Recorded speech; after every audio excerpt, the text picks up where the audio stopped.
Starting an LLC in Virginia is a smart way to protect your personal assets and make your business official. In this video, I'll walk you through the steps so you can get your LLC up and running without any confusion. The first step is choosing a name for your LLC. Virginia requires that the name be unique and not already in use by another business. You can check availability on the Virginia State Corporation Commission's website.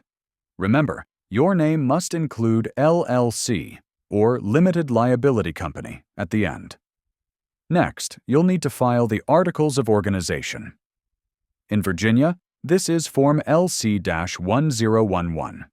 You can file online or by mail through the State Corporation Commission. The filing fee is $100. Once approved, your LLC is officially created.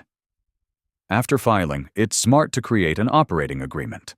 Virginia doesn't legally require it, but having one helps outline how your LLC will be managed, who owns what, and how profits or responsibilities are shared among members.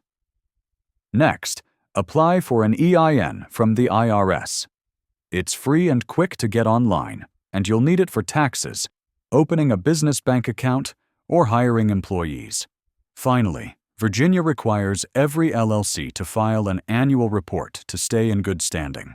The fee is $50, and it's due by the last day of the month in which your LLC was formed. And that's it. If this guide helped you understand how to start an LLC in Virginia, make sure to like this video and subscribe for more simple business tips.